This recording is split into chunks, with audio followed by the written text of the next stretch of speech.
Welcome back to Ragnar Riders Show.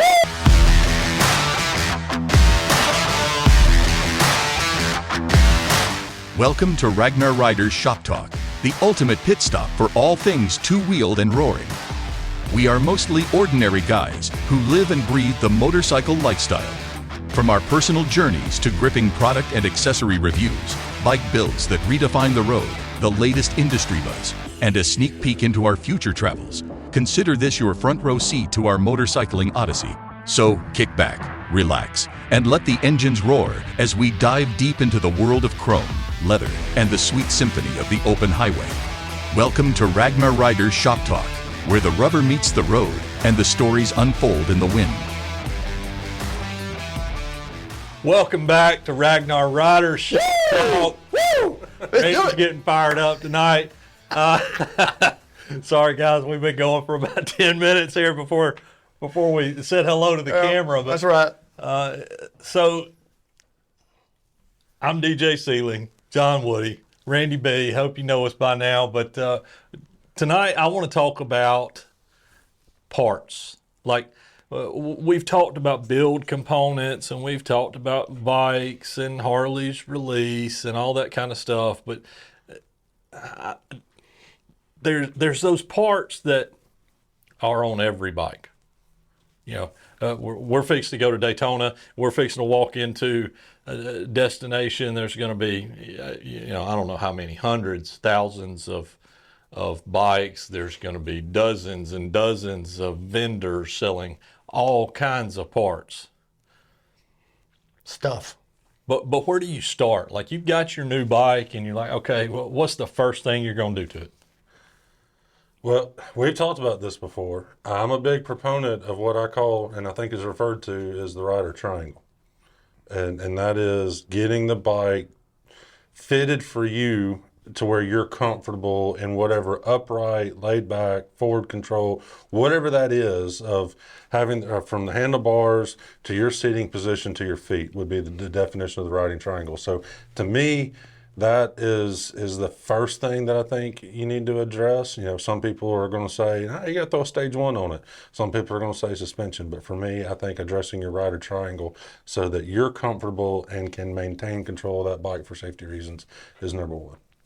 Now, when did you adopt this mindset? Because I can remember when you bought your bike and I said, hey, on your way home from the dealership, be thinking about what kind of bars you want to buy. And you're like, no, I'm good. I don't need bars. I kind of like when my bars at. are down here by my knees. Yeah, I think that was about the time when I realized my factory bars are down by my knees. I do think that I learned that answer the hard way. Okay. And I think that's why I'm at where I'm at, is that if someone were to ask me, I would say that's really probably the first thing that you need to focus on is addressing your rider triangle so that you're comfortable riding your bike. Yeah, I don't disagree. And I think we had a conversation before about parts. I remember when I bought my first Ultra Limited, I walked up to the parts counter and I was just like, I want taller bars. I'm a 6'4" guy. I know that they make tall boy bars, and I felt like that's what I needed. But I had no idea, like, how many bar options there were. And just at the dealership. Yeah. That's not including the world. That's just the dealership's got 4 or 5 kind. Sure. And so John had made mention of a kind of a topic that we wanted to get into, and this kind of been our segue to get there, but become aware as a rider of where to source these parts from. Don't get locked into just what your dealership has. Like, I'm not saying it. You're saying it tonight.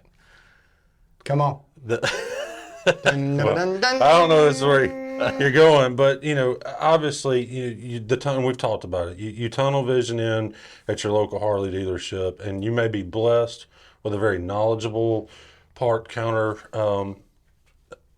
that knows not only Harley parts but aftermarket parts, knows how to get out there and see what compatibility issues, fitment specs, and all that. But then you may stumble across a dealership that the main guy is off that day, and you got, day 2 employee that just started and really just found out what Harley Davidson was a week before when he filled out his application. I'm exaggerating my point, but I don't know if you're exaggerating. well, I've had There's some guys. experiences where I don't know that I am exaggerating that point, but you do kind of. I think that's probably the first tunnel vision that most people that buy their first, at least Harley Davidson, kind of. And there are some really good. We're blessed. There are two of our local dealerships in the area where we predominantly do most of our businesses. With that, there's key people at each location that we know that if I've got a question about a fitment of something that I want to do, yes, this will work, or no, it won't.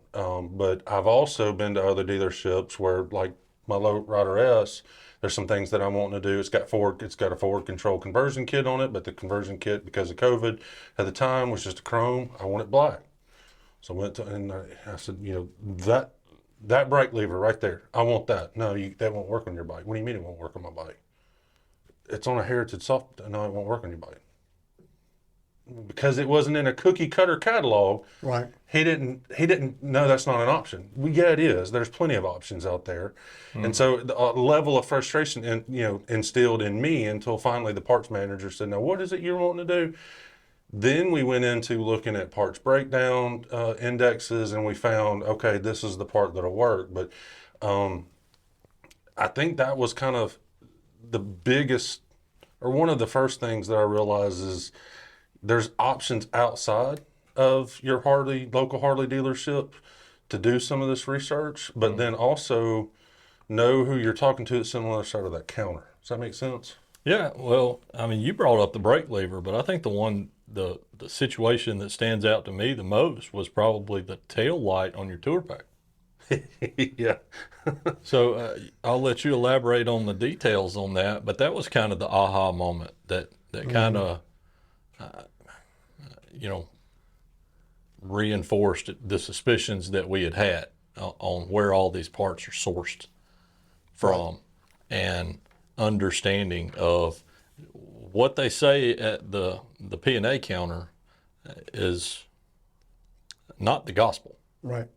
It may be their gospel, but And that's a good segue to talk about the whole dynamics of the supply chain industry in the motorcycle world. So maybe that's a good place to start, and we can dive off in different places, So I had a vision for my bike that I wanted to get all the color off of it. I've got a black and chrome, ultra limited, and all the red and yellows, and I wanted to kind of smoke everything out. And so kind of decided early on that I wanted to go the Custom Dynamics Pro Beam route, and was able to start getting little lamps and covers and start replacing everything. But then I got to where I wanted to do the wraparound tour pack lights on my King Tour Pack.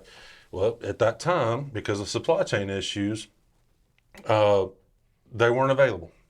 Well, as I started searching, so I went to my local Harley dealership with a contact that I know and trust and said, hey, this is what I want. Well, they go to Drag Specialties, which is the aftermarket company that they use for all things aftermarket. All your vendors. the big book. It is the big catalog book for aftermarket, non-Harley Davidson parts. And there's 4 warehouse locations that they draw from. And all 4 of them were showing out of stock. Well, they were running a special on lights, so much off. I said, well, just go ahead and order. Surely they'll be in. It was showing a delivery date of like 6 weeks later. So that's fine. It's winter. I think it was September, going into winter. Just get it on order. I wait. What I also learned after this was that was just after bike season. We'll come back to that, because I think that's part of the discussion. Yeah. With rally, or should I say rally season, bike rally season, because that affects supply chain in the motorcycle world pretty significantly. Time goes on, I call my contact at the local parts desk, hey, what's an update on this? And I'm not getting anything. So I start doing a little bit of research on my own. I actually reach out directly to Custom Dynamics. Yes, it's on back order. We're showing, okay, very nice, great customer service. I sit back and I just kind of sit and wait and be patient. And then another couple of months goes by. Still don't have this light. Now, this light bar for my tour pack, and I'm getting a little anxious because now it's getting close to spring riding season, and I want to get this done. The winter modification season's kind of coming to an end. I call Custom Dynamics back, and very nice lady answers the phone, talk to her, and she says, well, let me put you on our notification distribution email list of this part, so that when this part becomes available, or when we get a forecasted date of when it's actually available, you'll be notified. So she does that, and sure enough, not only about, I guess it was maybe within a month later, not only did I get an email, Custom Dynamics called me and said, hey, these are going to hit our website tomorrow. They're first come, first serve. Well, what I didn't know was that as they had those lights come in stock, a certain percentage of them obviously goes to Drag Specialties. But then they hold back some, and this is another concept that I think is worthy of noting.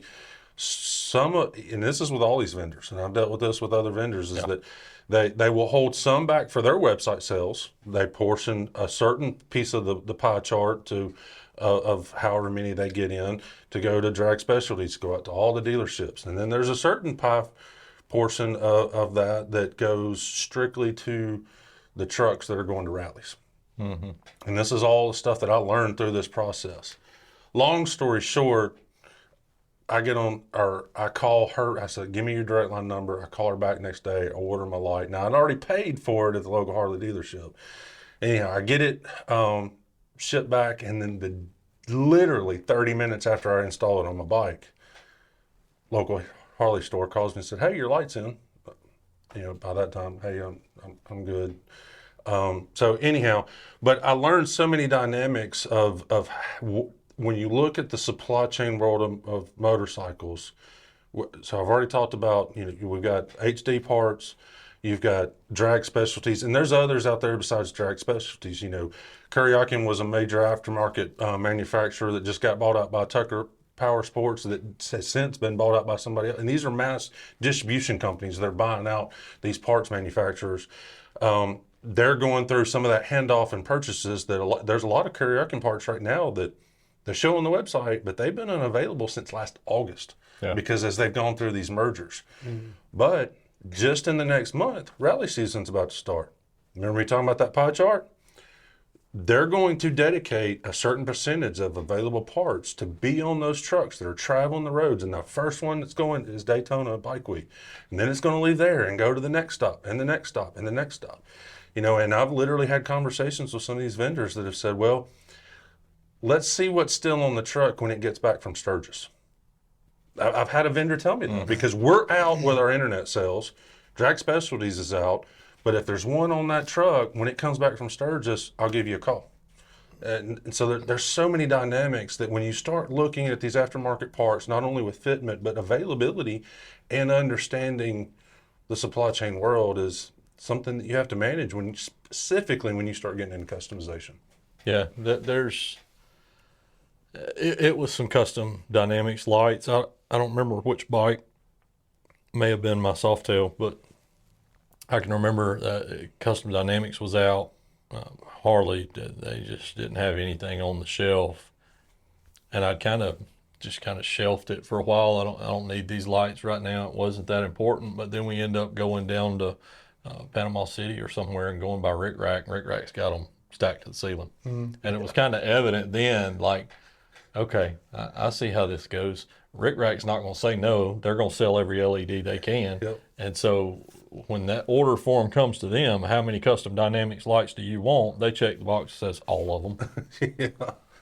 And so Custom Dynamics does. And I guess a fair job. I haven't been disappointed yet, but they divvy it up. So, okay, well, we'll give you this much of an allotment and this much of an allotment. And so it kind of gets shared amongst all the vendors there that sell their product. And maybe they reserve some for their own website so that they don't have to deal with, this has been on back order for this long or that long. There's. And the other dynamic that was hard for me to understand, but I've actually experienced it in other supply chain issues outside of the motorcycle world, is think about that vendor that's going to Sturgis. And the dynamic of you'd come all the way to Sturgis to get an exhaust system put on your bike. Because you want to get it done at the rally, while you wait, there's some cost savings. Maybe they got some deals going on labor, we are going to install it or whatever. And you walk up and you say, I want this full exhaust system put on my bike. And he looks at you and tells you, I'm sorry, I don't have it.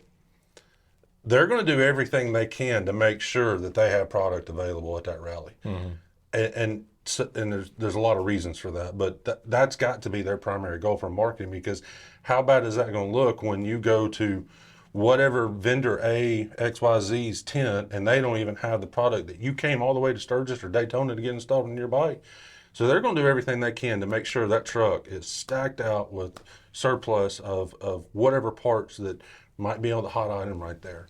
More so, might have a higher priority, I guess is what I'm trying to say. And then you got, what's the other big one? Komodo? Know what it's called? What all falls under there? It's Cycle Gear, it's JP.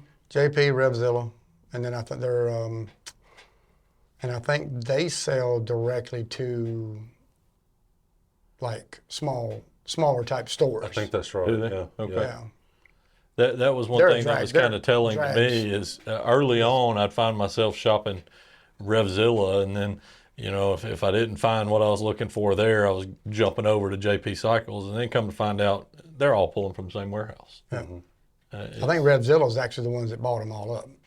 Yeah, maybe. Well, Well, you can go to Revzilla's website and scroll down. You can see all the they're ones all now listed, it's but at the bottom of their I think it was website. originally Revzilla. Yeah. And And that's only been a couple of years in the making, I guess. Yeah. So that was kind of interesting how that conglomerate worked, and seeing that, and I guess it's good for us as enthusiasts to know that this is a big distribution platform where everything kind of gets housed. Little bit deceiving, bouncing from website to website to website, thinking that there's going to be different product line, but I don't guess there really is. so if you were, let's look at it from our perspective first. No, let's look at it from the distribution person's perspective, whoever owns the website. Is it better to have it on your website that you're out of a product, or for you to be out of a product at a rally? Website. It would be the industry standard that I think you see. Yeah. You will see it sold out on the website and it still be available at a rally. That's it. 9 times out of 10. 100%. And there's so many reasons that we could sit here and list them, probably come up with 10 without blinking hard, from an economic perspective in that area, from bringing crowds in, from enthusiastic, whatever you want to call it. There's a reason for that. When we went to spring last year, you and Bobby didn't get to go. That's when I had my head piping all done by Reinhardt, but I didn't go to have Reinhardt do mine. He's the one that got Reinhardt done. Yeah. I was a Vance and Hines guy. Yeah. Vance and Hines didn't have it in stock. He said, we're hoping to get it, but right now we just don't have it. So I was by default, I was, shit, I'm going to get it done. I got to go around the corner. And that's where I met Kevin. And of course, I knew your story already, and you were pleased. And so they put it on. So Yeah, that that was over- right on the cusp of the compliant, Yeah. non-compliant. Yep. And you and I went to several vendors. Yeah, I believe we went to Chromeworks. Chromeworks was, we're not doing head pipes here. that's right. We went to S&S, and we're like, no, we're not doing exhaust systems here.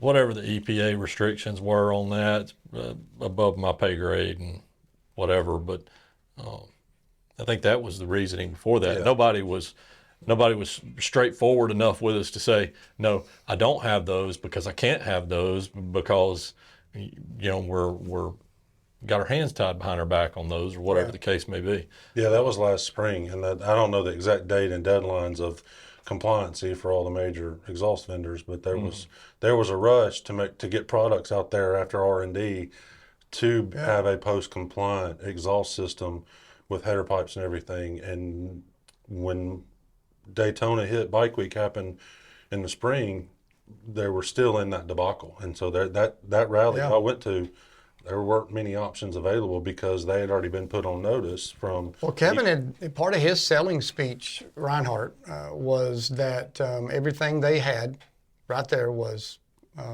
pre-compliant. I mean, that was his. He said, if you want it, we've got it. You better get it now. You know, same thing when you bought your head pipe. You wanted a pre-compliant Vance and Hines head pipe.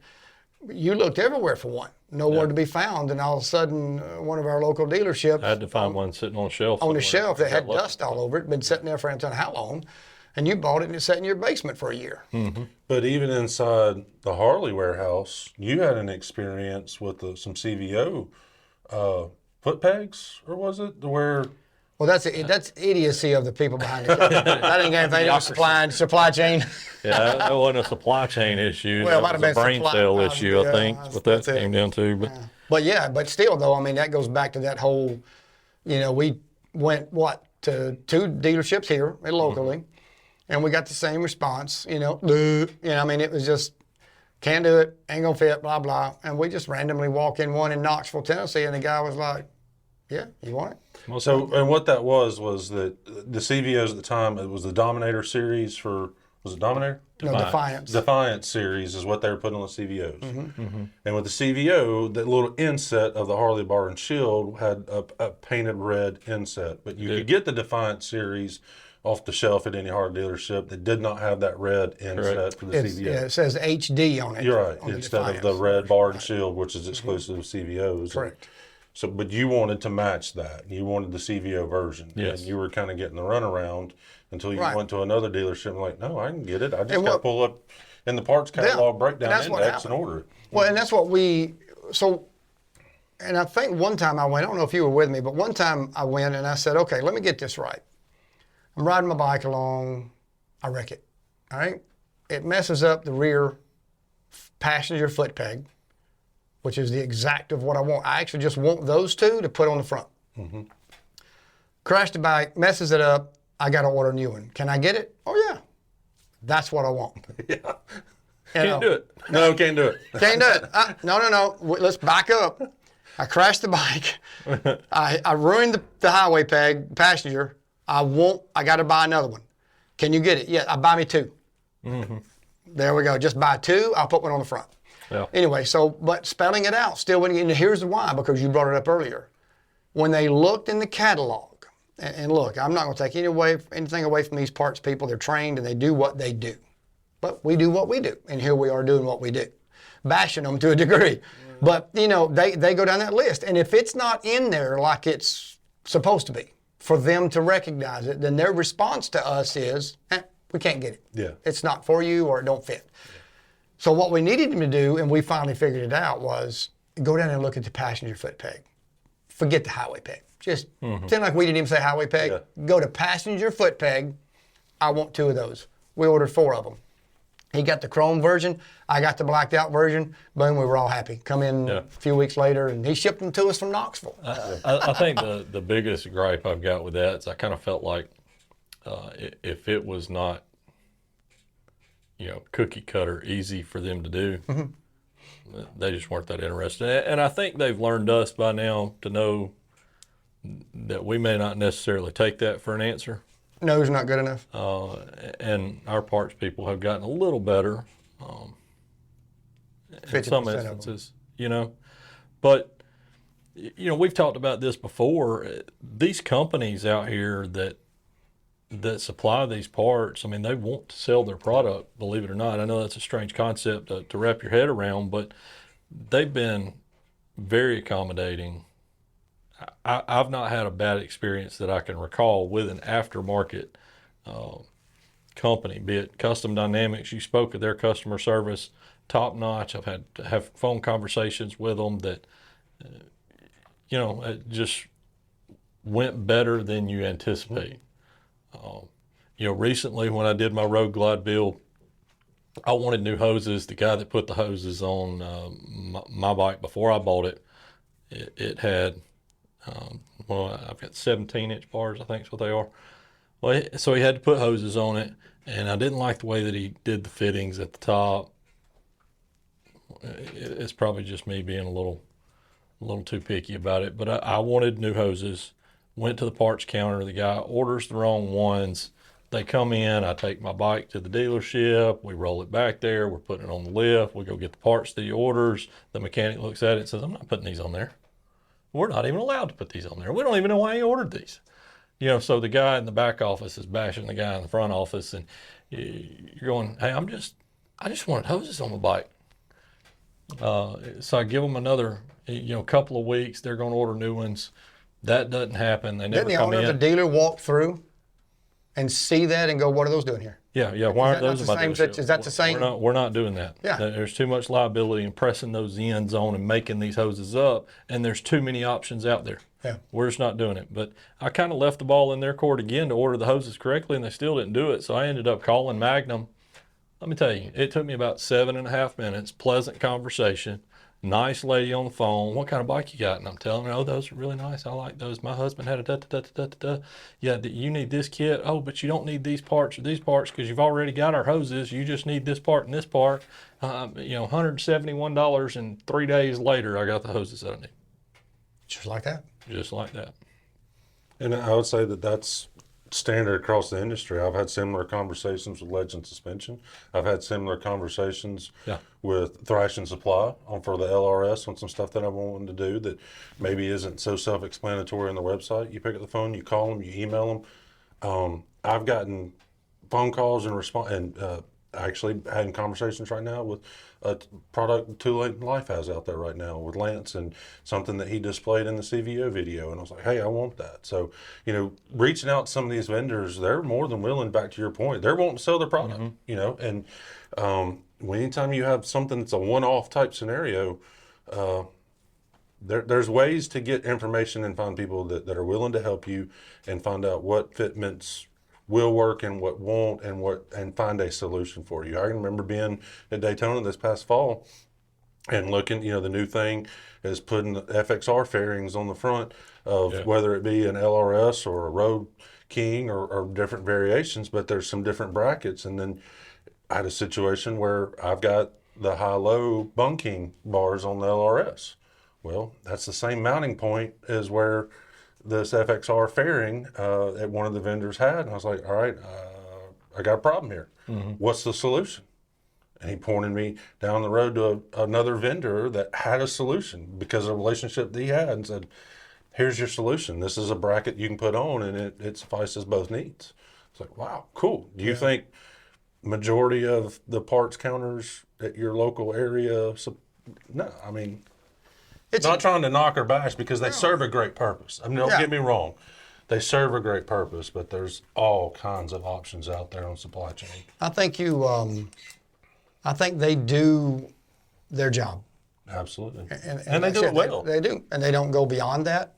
Going to a rally, whether it's Custom Dynamics or whatever it is, there are a few things, I guess. I'm trying to think of one. There's a reason I'm pausing, but I really can't. Think of one thing. I'll ask you guys the question. Think of one thing that's sold at the rally that's only sold into one tent. That's a part. Yeah, your points. I mean, you're right. I'm sure there's probably some options out there, but I mean, even usually Reinhardt and Vance and Hines are sold at JP Cycle and inside the dealership. Yeah. I mean, everybody's got Custom Dynamics lights. I mean, Rick Rack is their main distributor, but you walk 2 more tents down, and they've got Custom Dynamics lights. Rick Rack has some proprietary stuff that's specific for like GoPros and stuff that they've developed, but that's so few and far between. Yeah. So they're not there to. And I told Michael Cash, I've gotten to know him with Suicide Choppers. He's done quite a bit of stuff that I've bought from him, and my brother-in-law got some stuff from him this fall. And, he's under his tent, and him and his guys throwing bars on and engine bars, and now they've developed a bag bar and handlebars. Man, they're just doing all they can to stay busy. But you know what else is doing that? So is 4 other providers around the area that's now selling their stuff. Mm-hmm. So you go to Rick Rack, it's hanging on their wall. You go to JP Cycle, it's hanging on their wall. And there's other people installing it. Custom Dynamics, they're all over the place. I used to think when I first started going, a couple of years ago when I made my first visit after many years of being away, I thought, well, if they're selling Custom Dynamics and I don't like that price, well, I'll go down to another one they're selling and maybe they'll beat the price. No, the price is set. Yeah. It's just a matter of which tent you want to buy it from under. Now there may be hey, we put it on free, or, like back in the day when, and I don't know how it is now because I have a way of getting my phones and stuff, but Apple set the price for all their products. If you sold it for what Apple said sell it for, or you didn't sell it. Mm-hmm. So Target's way around that is they would sell you that device and then give you a $5, $10, $15, $20, $30, $40, $50 gift card to their store. So that was their way around it. So if you find something like that, maybe, but the products are everywhere, under almost everybody's tent, whether it's the stereo, SoundStream. Tony and them down at Daytona Cycle, they've done work for us. They're not the only ones that sell that thing. Yeah. Others do. So, But, and I use that to my advantage. We're kind of coming out of post-COVID world with a lot of supply chain issues, but during that time frame where there was limitations of parts availability, learning the major distributors and how the networks of the supply chain in the motorcycle world worked, I would do what I refer to, its old military term of killing time going through the BX, doing what we call shelf check. I would go to the websites and make phone calls to the different venues of how that tree splits of the product getting to the end user and say, well, JP doesn't have it, but let me check this vendor, let me check this vendor. And usually you would end up finding somebody that still had it sitting on their shelf. Some situations, no, like sure enough, like my brother's still waiting on a Kuryakin tour pack relocation kit to be able to slide it back. It's just with the Tucker Power Sports buyout, then buy, that product is not available for a Rushmore and later King Tour Pack. And hopefully, as we approach spring rally season, they'll work through all the distribution legitimacies and everything they're dealing with, and it will be available. But he's been waiting on that since August. You know, the dealerships are a little different from that because we've been to, or at least I have. I know we've all been to many dealerships, but areas will dictate. You know, they may all get the same product, but in some areas, they may buy more of a certain thing, and in another area, that product may not sell much at all. Yeah. So we have seen in places where a dealership may put something on sale. We've been to the parts table. Natchez Trace is known for having that table out front where they put all that stuff on sale. Then some stuff there that I haven't seen anywhere else on sale. Well, it's probably because they don't sell up in that area, whatever the reason may be. But you just, outside of that, you don't really see a lot of that stuff just go on mass sale. You know, JP Cycle's not going to offer the same light that Rick Rack's got or that Custom Dynamic Tent's got for half price. They're just not going to do it. So if you find it and they've got it in stock, usually it's a matter of, okay, you're going to do it free, and do you have a lift open? Yeah. And I think another thing that gives a little bit of assurance, you know, I want to use this analogy with, you know, buying a name brand TV. You know, going to Walmart or Circuit City, I'm really dating myself there. Best Buy. That was back in the day, wasn't it? Best Buy or Sam's or Costco or whatever. You think, I'm getting a 55-inch LCD screen or TV, right? It's 8,000 series. You start doing a price check, and well, Walmart's got it for $30 cheaper. You start reading the fine print, that TV's not. It's an 8300 series. Yeah. Or it's a C model or It's got a D an L model or a K on the end of it or whatever after the truncation of the, because, you know, maybe Sam Walton's organization said, you know what, we'll sell your product, but I need it at this price point. So therefore, what does the manufacturer do? They find a way to cut cost. Right. And maybe it's a cheaper processor or whatever. But the end user sees it and thinks it's the same TV. Well, it's really not. I don't think that's the case. I have not found that evident in the motorcycle world. When you go to Rick Rack or Custom Dynamic straight on their website, or you're still getting the same product. Right. So I think there's a little bit of reassurance in that a little bit different than supply chain outside the motorcycle world. But one point that I do kind of want to make and show a little bit of love, there is a time and a place where I specifically will go back to my local Harley-Davidson dealership parts counter because, you know, obviously in the supply chain world, there's cost savings embedded into mass numbers. So, you know, when you've got Mother HD that's supplying their warehouses so it goes from a Drag Specialties warehouse then to Harley-Davidson's warehouse, they've got those parts in surplus there, and they're shipping those. They're saving money instead of using FedEx to one-on delivery. They got a truck headed to the southeast anyway, so they're going to put it on that truck. Right. So logistically, they have some embedded savings. Well, in some ways, we benefit from Harley Davidson on that cost savings. In other words, if I ordered something off of a website, more than likely, I won't have to pay shipping. Right. But if I go to my local parts counter at the Harley Davidson, guess what? I don't have to pay shipping. Right. Because it's embedded in their network of logistics. So, and when you start looking at big items such as a full exhaust system, that shipping can get expensive. Now that shipping's an extra $80, $100. Whereas if I go to my local Harley dealership, that's a savings that goes in my pocket. So there's benefits of using all these avenues of getting parts and understanding that you can save some money. Yeah. So you brought up a valid point there, or triggered a reactor in my brain. But there was a derby cover that I wanted for one of my bikes back. It was Father's Day, about that time frame, and I can remember shopping on Harley's website, and they had it on sale with a $20 off coupon, and then you got a $20 e-commerce gift card to go with it. Ended up getting a derby cover for $60, $70. It typically would have been $125. Yeah. If I'd have just walked up to the parts counter, guess what I would have paid? Yeah. Yeah. $125. So, and I can remember having a conversation with a dealer.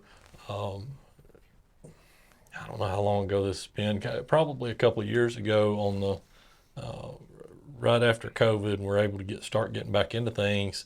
And I went to the dealership and asked for a price on a lithium battery, and he was like, we can't get them. I mean, he was mad about it. He was like, we don't even have a parts number for it anymore. Harley Davidson took the parts number away from us. Well, you remember that? There was a specific reason why that was the case, but that may be a different discussion. I don't remember the reasoning, but I remember thinking, this is weird. So Harley's got the part, but you can't get it. Yep. Yeah. You can order it online, but I can't. Huh? What's weird about this? So what was... There were some issues with the Harley batteries, if I'm not mistaken. But I could have ordered it online from HarleyDavidson.com. Right, because in the supply chain, dealership couldn't order it. Yeah, they were not given access to it at that moment in time. I think you just got it in a snapshot of where they haven't redistributed those that were approved to sell again. Well, there were some things going on, and I think there are some things going on with Harley where they're trying to get some of the accessory sales and part sales away from the dealership. There's that too. And they're offering sales and promos that aren't being extended down to the dealer level. So kind of an interesting dynamic I've kind of seen unfold there. Which is another part of that is if you have to return it. Being able to return something to Harley Davidson versus online purchase versus your local dealership. Yeah. Well, even if you have the receipt, it can be interesting. But well, we did. You had picked up something. It's a jacket. Yeah, I bought Bobby a jacket for Christmas that I ended up getting the wrong size. Yeah, but I remember a story about you trying to take something back, and the dealership said, no, we don't take back online sales, and you got your phone out and said, no, it says return policy right here, can return to any dealership. Mm-hmm. That was that jacket, yeah. But according to what I understand is you're supposed to have the paper receipt. Like on your phone, do it. You can't but I did. them. I had the email. That's easy to do, but... Yeah, I've only done it once, and they Heart of Dixie did it. But I think there is a push to online sales, and I think and it's a business model. Mm-hmm. The less overhead I can have in my dealership and cut my O&M and my expenses, then it's just business 101. I mean, that's... No, look, I get that. I bought a jacket a couple of years ago. We were on one of our heck, it's raining, let's go check the shelves on the dealership 4 hours away trips.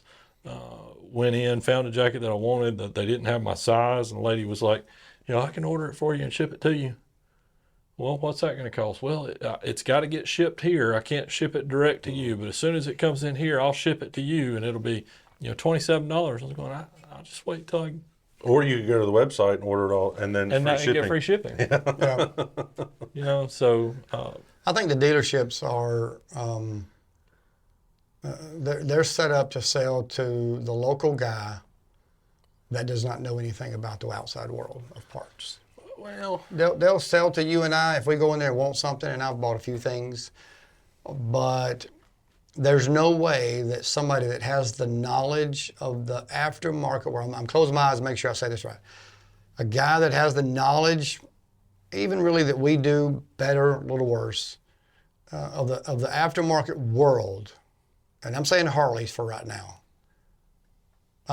would go to the dealership to buy anything. Yeah, but I think a point that I've experienced that I think is worth making in defense is some of that is outside of the local dealership's control. No, I agree. And it's embarrassing for them because they understand some of the stories that we've just described, Right. but they've got handcuffs on. I've talked to them about that. I mean, I've talked to our so- local one, and they'll shrug their shoulders and go, sorry, there's just nothing we can do about it. Yeah, and it's embarrassing for them. They're wanting to help you. They're wanting to take care of their local customer. Sure.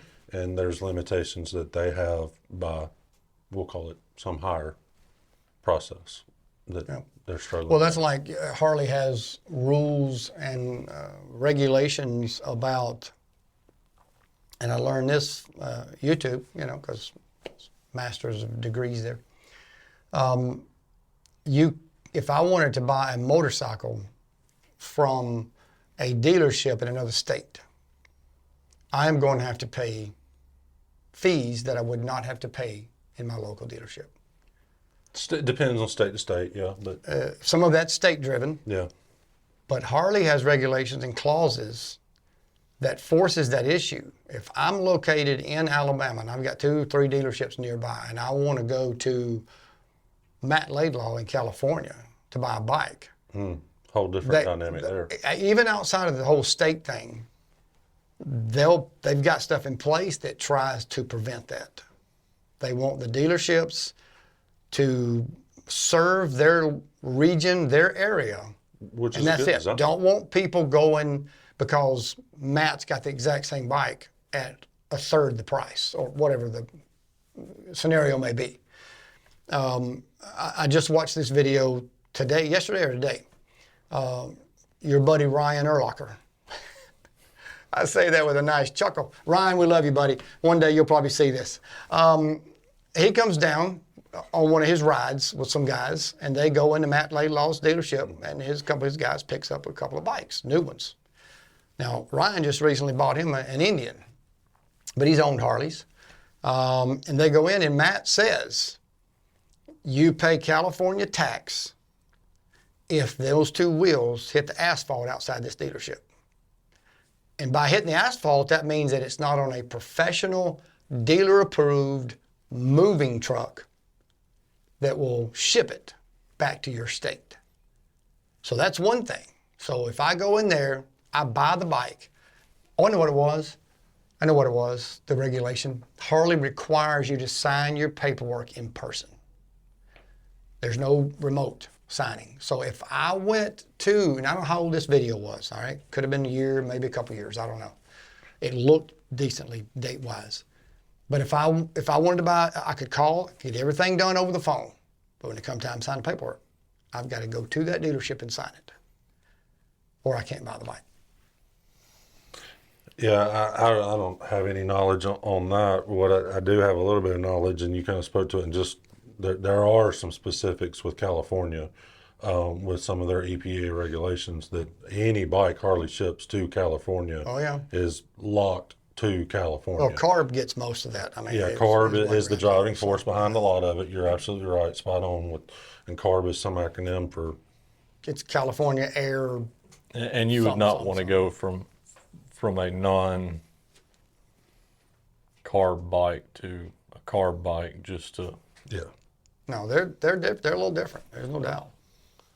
But I mean, and you're right. You spoke on this, and that the original dynamic of Harley Davidson with their local dealers is they want to support those communities. Right.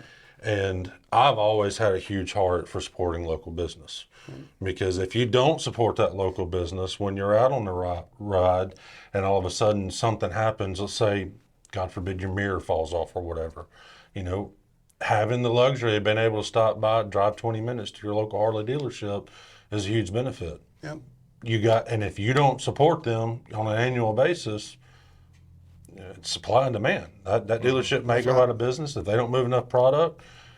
You want to keep that dealership there locally. So there's a lot of benefits. So even though there may be frustrations, and we talk about all the different dynamics and tree and branches of the supply chain world, you got to support your local dealership, because they're the ones that when you walk in, it's kind of like cheers, Norm, Yeah, that's right. That, you want that relationship and you want to support and foster that environment. It's nice to be able to have them, recognize when you walk in. Look, I do my customers that way. I'm sure you guys do those you deal with on a daily basis. So to be able to walk into a dealership or a bar, whatever it may be, and be able to have the bartender, call out your name because he sees you, he knows you, have the dealership, have Kevin under the tent when they're at the rally, whatever it is. It's customer relationship, and we talked about that a few episodes back. So, but at the same time, I will admit there is nothing more frustrating than walking in a dealership. You've done a little bit of your preliminary research and you know what this is what I want. Yeah. Hey, can you order this for me? And you get that deer in headlights look like, no, we can't do that for you. Yeah. What do you mean you can't? No, they don't make that. What do you mean they don't make that? You pull out your phone. Yeah, so you get to a point where your job is to sit behind that parts counter, and know all thing parts. that's right. I'm the one that's supposed to be ignorant to this, nothing. I've had moments where my wife and my son have been with me in dealerships where I'm back there in a conversation with the parts counter, and they have gone and gotten in the truck because I'm literally fuming at. I'm sorry to say, but the ignorance of. No, it is. What do you mean? You're telling me they don't make this part? Yes, they do. We were that way when it come to those foot pegs. I mean, we're going into our second month in 2024, and Harley Davidson still uses the catalog. I've literally walked the parts guy counter around. Come with me. Yeah. Walked him out on the floor and said, "Right here on this bike, that's what I want. Yeah. Don't tell me you don't have it. Yeah. It's right there on And your then he floor." walked back around there and went to that catalog to see if he could find it. And couldn't. Yeah. Because you And had to that's go what- to the parts index. Right. And that's what And throws there's it the for a part loop. number. Yeah. Because Right. I don't. Yeah. Yeah. Nothing infuriates me more. And we're not, look, if you work for parts, if you're a dealership and you hear this, we're not dinging. You guys, your hands are tied. You have a certain way of doing it. You've been trained to do it this way. It would just be nice to have a little bit, I don't know, what would you say, a little bit freedom to be able to go, well, this is not this, or we don't have that, but hey, how about this? And engaging. But if it's not black and white right there, it's crazy. Would you guys say, in winding this one down, but would you guys say that we talked about doing due diligence and many things You said it. I'm going to say it again. Told you I wasn't going to say it. So we were told that the algorithm uses names. So Dixon. Oh my goodness. Dixon. John just got all hot and bothered when I ripped that shirt open. No, I was just embarrassed for you and how you just, what's the word that Las Vegas prostituted yourself out there for Dixon right there. Hey, but would you guys say that you need to do your due Research. diligence on the aftermarket part world before did you buy something and go, dang, I didn't know this was out there. I wish I'd have waited. Yeah, but I go back to the early days of trying to delve off in that. It's highly intimidating. Yeah. And trying to search these websites, check fitments, for somebody that's diving off into it for the first time, it is highly intimidating. And at some point, you just throw your hands up and say, I can't find, and then you go back. I mean, the rally is too, right? Walking in Destination or down Main Street in Sturgis or wherever you're at, where all the vendors, you can go stir crazy. I mean, but in their defense, these motorcycle vendors are creating websites so that you can order direct from them. They're not a Walmart or they're not Amazon, right? So sometimes their website interfaces aren't always the most. It may be what we've talked about before, a family-owned business that's producing this product, and they've did their best with what technology knowledge they have to build a website. But you as the end user trying to go to that website and find the information to make sure that this part's going to fit my bike might not necessarily be readily available. One thing I can just about guarantee you from my experience is you pick up that phone or you type that email, they're going to answer you. And they're going to provide customer service and answer that That'll question. shoot That straight website might lead to some frustration and some intimidation, but you reach out and make that phone call, they're going to make sure you're taken care of. I mean, there's some staples, right? If you're going to replace your lighting, if you ain't doing custom dynamics, you ain't doing it right. Fair? There's some Cero fans out there that might disagree with you. If I you agree ain't- with you, but I agree with If you ain't riding on a Corbin, you ain't doing it right. I agree with you there. But you. there's I'm 80% there. And if you would I got follow one. Dirtbags Customs, if you ain't got Carlini's, you ain't doing it Oh, right. Come on now. Brett, don't Brett, know. he didn't mean it. Yeah, He's Brett, fired. he did not We mean still that. take your sponsorship. We're gonna. I got we're some, gonna I get got paid some on it, brother. KSTs too. I'll throw them some love. My point in that But is it a flannel if it ain't a Dixon? Not really. I've got other brands. yeah, I'm probably there. I've not found anything in the flannel world that I would say is comparable at this point To what? to a Dixon. You got to say it over and over again. Wow, we're really. So y'all hold out for the Dixon collab. I've been tasked. Check us out on Insta, rr.shoptalk, TikTok, rrshoptalk, and email us, rrshoptalk@gmail.com, Facebook, Ragnar Riders. That's it. Guys, we hope you enjoyed, and we hope that you had a blast listening to us. We have a blast doing this. And until next time, God bless.